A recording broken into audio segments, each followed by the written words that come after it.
Electronic media photo video journalist అందరికీ పేరు నమస్కారం.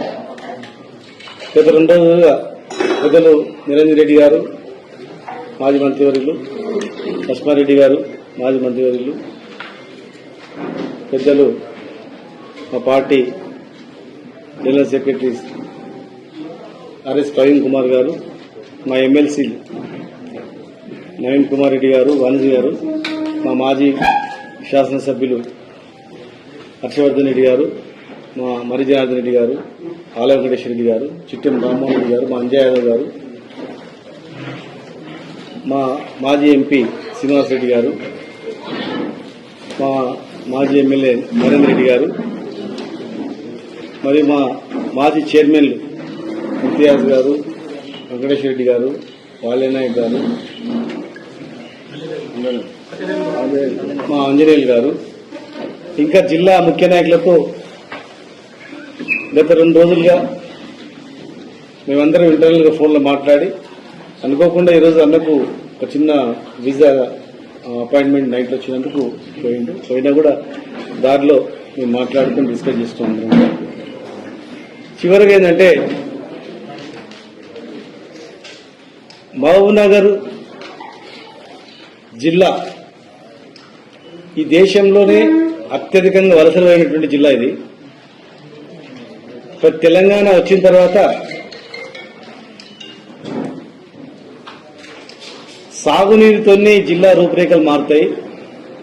మనం బతుకుదెరువు వ్యవసాయం కనుక ఖచ్చితంగా పాలమూరు రంగారెడ్డి జిల్లా ప్రాజెక్టుతోనే ఇది కంప్లీట్ అయితేనటువంటి భావనతో ముఖ్యమంత్రి గారు మొదటగా జూరాల నుంచి అనుకున్నా ఆ ఉన్న జూరాల నుంచి కోయిల్ సాగరు, నెట్టెంపాడు అవే నింపలేకపోతున్నాం.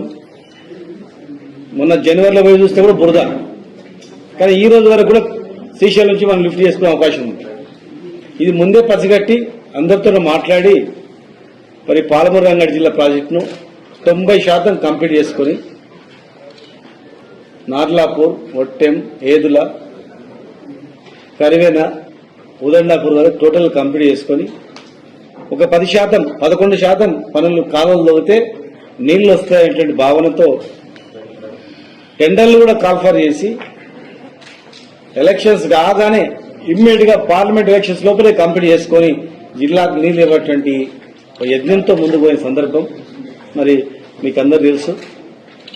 లేనిపోని హామీలు ఇచ్చి మరి హామీలు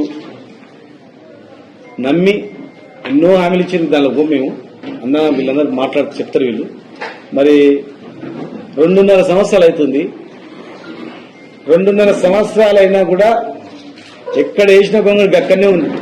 ఒక 32 మంది చేయలేం లేదు. పాత బిల్లు ఇచ్చి ఇంత అయిందంతని చెప్తుండ్రు. మోటార్లు రెడీగా ఉన్నా జస్ట్ ఆన్ చేస్తే నిండిపోతాయి. ఆన్ చేస్తే 40-50 టీఎంసీ నీళ్లు రిజర్వాయర్లలో ఉంటాయి. గ్రౌండ్ వాటర్ పెరుగుతుంది. చేపలు పెంచుకోవచ్చు. గొర్రెలకు, ఆవులకు మేత, అన్ని రకాల ప్రయోజనాలు ఉన్నా కూడా పెట్టిన మోటార్లకు కనీసం ఆన్ చేయ కూడా తెలియదు. ఈ రోజు వరకు కూడా నీళ్లు సముద్రంలో కలుస్తున్నాయి. కానీ ఇక మిగిలింది 1 సంవత్సరం. ఆ తర్వాత ఎలక్షన్ ఇయర్ వస్తుంది. 2 బడ్జెట్లు. ఈ రోజు వరకు కూడా ఏం మొదలు కాలేదు కనుక ఇక లాభం లేదని ఖచ్చితంగా మనము నార్లాపూర్ టు ఉదండాపూర్ వరకు, కరివేనా ఉదండాపూర్ వరకు పాదయాత్ర చేయాల్సిందే. జనాన్ని కదిలించాల్సిందే. కాంగ్రెస్ మెడలు వంచాల్సిందే. ఇమ్మీడియట్ గా పనులు ప్రారంభించేటట్లు చేయాల్సిందే అనేటువంటి దాంతో ఈరోజు డిస్కస్ చేయడం జరిగింది. దాని డేటు అవన్నీ కూడా మళ్ళీ మేము కేసీఆర్ గారితో, మా అధినాయకులతో మాట్లాడి మేము ముఖ్యులందరం కలిసి వెళ్ళి మాట్లాడి ఆ కార్యాచరణ అనేది ఎట్లా అనేది విధి విధానాలు మళ్ళీ ఓ రోజు ప్రకటిస్తాం. దానిపైన ఎక్కడ స్టార్ట్ అవుతుంది, ఎక్కడ ఎండ్ అవుతుంది, స్టార్టింగ్ ఎవరు, మధ్యలో ఎవరు, లాస్ట్కి ఎవరు, ఏదనేది అందరం మేము 14 నియోజకవర్గాల నుంచి ఒకే తాటిపైన ఒకే ఎజెండా, రైతుల ఎజెండానే. రైతు బతుకుతూనే అందరు బతుకుతారు. ఒక రైతు ఎజెండా విన్నే చేయాలని చెప్పని. మీన్వైల్ మధ్యలో కొనుగోలు కేంద్రాలు లేవు. కొనుగోలు కేంద్రాలు పెట్టమంటే లీడర్ల కొనుగోలు కేంద్రాలు పెట్టుకున్నాం. టోటల్ గ్రౌండ్ వాటర్ వెళ్ళిపోతుంది, ఇసుకను మొత్తం దోవేస్తున్నారు టోటల్గా. అదే పనిలా మరి పంటలు ఎండిపోతున్నాయి, పండిన పంటకు గిట్టుబాటు ధర లేదు, కొనుగోలు కేంద్రాలు లేవు, రుణమాఫీ లేదు, సంచులు లేవు.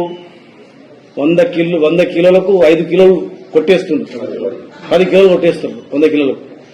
నువ్వు 100 కిలోలకు 10 కిలోలు కొట్టేస్తే ఇక మన రైతు ఎట్లా బతుకుతాడు? 3 నెలలు కష్టపడి పండిస్తే మళ్ళీ 4 రోజులు మార్కెట్లో ఉండాల్సి వస్తుంది పడిగాపులు కాసుకుంటా. గొర్రెలు ఎక్కడ పోతాయి, మేకలు ఎక్కడ పోతాయి, బర్రెలు ఎక్కడ పోతాయి, వీళ్ళు సంసారం ఎక్కడ పోతుంది? ఒడ్ల కాలనే కావాలి కాస్తున్నాం. సంచులు లేవు, లారీలు లేవు, ట్రాన్స్పోర్టేషన్ లారీలు లేవు. వేస్తే ఉంది రాష్ట్రం మొత్తం కుక్కలు చెప్పిన ఇస్తరాకలా చేసి పడేసారు రైతులను. దొరల్లాగా బతికిన వాళ్ళు బిచ్చగాల టైప్ అయిపోయింది. కాలు మీద రాజులాగా బతికిన రైతు ఇవాళ బిక్కును ముఖం వేసుకొని బతుకుతుంది ఇవాళ. కనుక దాని మీద అది కూడా ఒక కార్యాచరణ, కొనుగోలు కేంద్రాలపైన కూడా ఒక కార్యాచరణ జిల్లా హెడ్ క్వార్టర్స్లలో స్టార్ట్ చేయాలని చెప్పి, పాలమూరు రంగారెడ్డి జిల్లా ప్రాజెక్టు పైన కూడా చేయాలని చెప్పని పెద్ద ఎత్తున రైతాంగాన్ని కలిసి చేయాలని చెప్పి ఆలోచనతో మరి మేము డిస్కస్ చేసుకోవడం జరిగింది. దానికి సంబంధించినటువంటిది లక్ష్మారెడ్డి గారు మాట్లాడిన తర్వాత ఫైనల్గా అన్న ఇంకా నిరంజన్ రెడ్డి గారు డీటెయిల్గా క్లియర్గా వివరిస్తారు.